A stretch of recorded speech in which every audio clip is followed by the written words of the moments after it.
बिस्मिल्लाहिर्रहमानिर्रहीम। अस्सलाम वालेकुम। फिर क्या हम एक नए दौर के आगाज़ पे खड़े हैं? एक ऐसा दौर जहाँ मशरक़ वुस्ता जंगों से निकल कर तरक्की की तरफ जा रहा है, जहाँ मिसाइलों की जगह तिजारत ले रही है और दुश्मनों की जगह मईशत। और सबसे बड़ा सवाल ये है, क्या अमरीका और ईरान का हालिया मुआहिदा सिर्फ एक सिफारती कदम या फिर ये पूरी दुनिया के ताकत के निज़ाम को बदलने वाला लम्हा है? मशरक़ वुस्ता को तवील अरसे तक अदम इस्तेहकाम, जंग और कशीदगी से जोड़ा जाता रहा, लेकिन अब एक नई हकीकत सामने आ रही है। दुनिया की बड़ी ताकतें ये समझने लगी हैं कि इस खित्ते का मुस्तकबिल जंग नहीं है बल्कि तिजारत और तवानाई है। हालिया अमरीका ईरान मफाहमत ने एक नई फ़िज़ा पैदा की, बल्कि इस पूरे मार्के ने बहुत सारी चीज़ों को तब्दील कर दिया। ऐसी फ़िज़ा जहाँ कशीदगी कम हो सकती है और रास्ते खुल सकते हैं। माजी में मशरक़ वुस्ता की ताकत आपको पता है सिर्फ तेल रही है, लेकिन आज चूँकि दुनिया बदल रही है तो अब ताकत के नए मेयार को भी तब्दील किया गया है। और ये काफ़ी अरसे से मशरक़ वुस्ता के कुछ ममालिक ने मसनूई ज़हानत, ग्रीन एनर्जी, आलमी तिजारत और डिजिटल मईशत को इस्तेहकाम देना और उस पर काम करना शुरू किया। और अगर ख़ित्ते में ये इस्तेहकाम बढ़ता है तो क्या होगा? सरमायाकारी बढ़ेगी, मईशतें मजबूत होंगी और मशरक़ वुस्ता एक एनर्जी रीजन से हटकर ग्लोबल इनोवेशन हब भी बन सकता है। बड़ी अजीब सी बात है, लेकिन आगे जाके कोशिश करेंगे कि कुछ हक़ाइक़ आपके सामने रखें। अब इसमें ईरान का मुमकिना किरदार क्या हो सकता है? ईरान चूँकि एक बड़ा मुल्क है, वसाइल भी हैं, आबादी भी है, जोग्राफिया भी है, और अगर पाबंदियाँ कम होती हैं और सिफारतकारी आगे बढ़ती है तो ईरान दोबारा आलमी मईशत में शामिल हो सकता है और एक अहम कड़ी भी बन सकता है। मशरक़ वुस्ता और यूरेशिया के दरमियान यही तब्दीली पूरे खित्ते का तवाज़ुन बदल सकती है। इस मामले में बहुत सारे चैलेंजेस भी हैं और सबसे बड़ा चैलेंज इसराइल का जो ग्रेटर इज़राइल का प्लान है उस हवाले से। लेकिन इसके बावजूद अगर दुनिया को ये बात समझ आ जाती है और इस खित्ते में जो ममालिक हैं वो इन मामलात को बेहतर अंदाज में हल करने की कोशिश करते हैं तो ये तब्दीली पूरे खित्ते के में ताकत के तवाज़ुन को और पूरे खित्ते में मईशत के तवाज़ुन को भी बदल सकती है। अब आते हैं खलीजी ममालिक की तरफ। सऊदी अरब, यूएई और कतर पहले ही एक विजन पे काम कर रहे हैं, सऊदी अरेबिया का विजन 2030, और इसी तरह यूएई और कतर वो भी मुसलसल कुछ मामलात पे, कुछ एरियाज़ पे फोकस कर रहे हैं।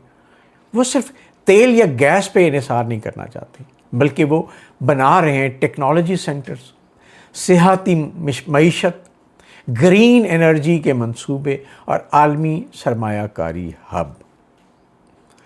और अगर खित्ता पुरअमन रहता है तो ये सफ़र कई गुना ज़्यादा तेज़ हो सकता है। अगर थोड़ा सा नए इलाकाई तवाज़ुन के हवाले से हम बात करें, अगर हालात बेहतर होते हैं, ये सारी बातें तब हैं कि वाकई अगर हालात बेहतर होते हैं जिसकी नवीद नज़र आ रही है तो मशरक़ वुस्ता एक नया रूप ले सकता है, जहाँ तुर्की, यूरोप और एशिया का पुल होगा, खलीजी ममालिक सरमायाकारी का मरकज़ होंगे, ईरान तवानाई और सनत का मरकज़ हो सकता है, और नतीजा ये कि एक मल्टी पावर रीजन जहाँ ताकत तकसीम होगी मगर ताउन बढ़ेगा। और इसकी ज़रूरत सबको अब महसूस होना शुरू हो गई है। अब इस सबसे अहम बात करते हैं कि पाकिस्तान इस मामले में कहाँ खड़ा है। बार बार हम इसकी बात कर रहे हैं और इसलिए कर रहे हैं कि ये खित्ता एक नई सिमत की तरफ रवां दवाएँ, उसमें हमने अपने किरदार को मज़ीद मजबूत करना है। और ये जो यूएस ईरान की डील है, इसमें पाकिस्तान का कलीदी किरदार और इस माहिदे को माहिदा इस्लामाबाद का नाम देना, ये बहुत बड़ी हकीकत है और बहुत बड़ी इंडिकेशन है, और अल्लाह ताला का बहुत फजल व करम है। तो आइए अब इस अहम सवाल पर کہ پاکستان اس پورے منظر نامے میں کیا مزید کردار ادا کر سکتا ہے۔ پاکستان کا جغرافیہ پہلے کہہ چکے ہیں بہت خاص مقام رکھتا ہے۔ یہ وہ ملک ہے ویورز کہ جہاں مشرق وسطیٰ قریب ہے، وسطی ایشیا کے دروازے پر ہم کھڑے ہیں، اور جنوبی ایشیا کی بڑی مارکیٹس، ریئل کنزیومر مارکیٹس ہمارے سامنے کھلی ہوئی ہیں۔ اس کے لیے کچھ تنازعات کا حل مدبرانہ انداز میں تلاش کرنا بہت ضروری ہے۔ اگر خطے میں استحکام بڑھتا ہے تو پاکستان کے لیے مواقع بھی بڑھ سکتے ہیں، یعنی توانائی کے نئے راستے، ہم پہلے بات کر چکے ہیں۔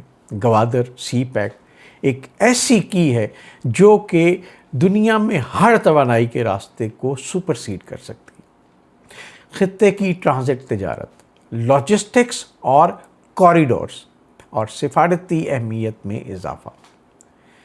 گوادر اور کراچی مستقبل میں صرف بندرگاہیں نہیں رہیں گی ویورز، بلکہ علاقائی تجارت کے دروازے بن سکتے ہیں انشاءاللہ۔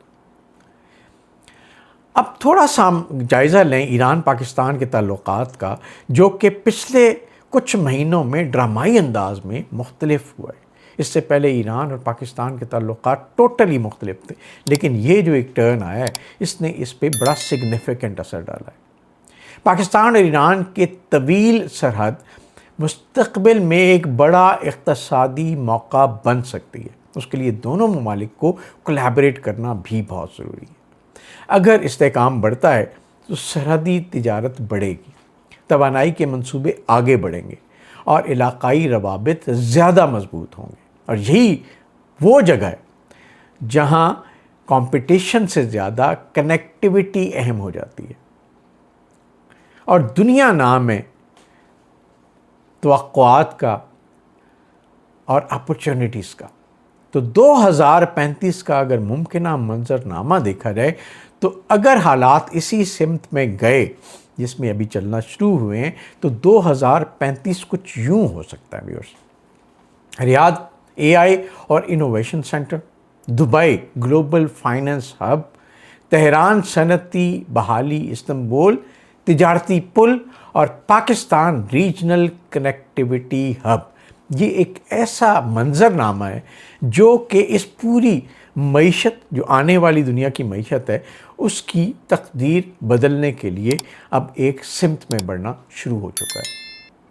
اور یہ صرف ایک خواب نہیں ہے، یہ انشاءاللہ ایک ممکنہ مستقبل ہے جس کے لیے ہمیں بہت زیادہ توجہ، محنت اور اپنی کنٹریبیوشن، اپنی کیپیسٹی میں اپنی کنٹریبیوشن دینا ضروری ہے، اور پاکستان کو اپنے پروسیسز کو، اپنے انوویشن کو، امن و امان کے معاملات کو، اور سیاسی جو سٹیبلٹی ہے، پولیٹیکل سٹیبلٹی ہے، اس کو فروغ دینا بہت ضروری ہے۔ حقیقت کے چیلنجز اگر دیکھے جائیں تو تصویر اس حساب سے بھی مکمل نہیں ہوئی۔ کتنے خطرات اس کے باوجود موجود ہیں، پرانے تنازعات ہیں، سیاسی عدم استحکام ہے، علاقائی کشیدگیاں ہیں، اور غیر یقینی صورتحال ہے جس کا ذکر میں پہلے کر چکا کہ اسرائیل کے توسیع پسندانہ عزائم اور اس خطے میں کچھ ممالک، انڈیا، اسرائیل اور شاید افغانستان، ان کا ایک گٹھ جوڑ۔ اگر یہ منفی اثر رہتا ہے تو یہ چیلنجز مزید بڑھ سکتے ہیں۔ یہ سب کچھ اس عمل کو متاثر بھی کر سکتا ہے، لیکن ایک بات ہے ویورز، دنیا ایک نئے راستے پہ چل پڑی۔ دوستو، تاریخ ہمیشہ ان لمحوں کو یاد کرتی ہے جہاں دنیا نے اپنی سمت بدلی ہو۔ آج مشرق وسطیٰ اسی موڑ پہ کھڑا ہے جہاں جنگیں کم ہو سکتی ہیں، تجارت بڑھ سکتی ہے اور معیشت طاقت بن سکتی ہے، اور پاکستان کے پاس ایک نادر موقع ہے کہ وہ صرف دیکھنے والا نہ رہے بلکہ اس نئے نظام کا ایک بڑا اہم حصہ بنے۔ شاید آنے والا دور جنگوں کا نہیں بلکہ تجارت، توانائی اور رابطوں کا دور ہوگا، اور پاکستان اس نئے خطے کا اہم ستون بن سکتا ہے انشاءاللہ۔ اس حوالے سے آپ کی کیا رائے ہے؟ ہمارے لیے بڑی امپورٹنٹ ہے، کامنٹ میں ضرور مینشن کیجیے گا۔ اس دعا کے ساتھ اللہ تعالیٰ ہم سب کو اپنے حفظ و امان میں رکھے۔ آپ سے ریکویسٹ ہے، ولاگ ختم کرنے سے پہلے اس YouTube channel focus with Tasadduq Gilani کو سبسکرائب کیجیے گا، بیل آئیکن کو پریس کیجیے گا، تاکہ آپ کے پاس حقائق ٹائملی پہنچتے رہیں. آپ کا بہت شکریہ.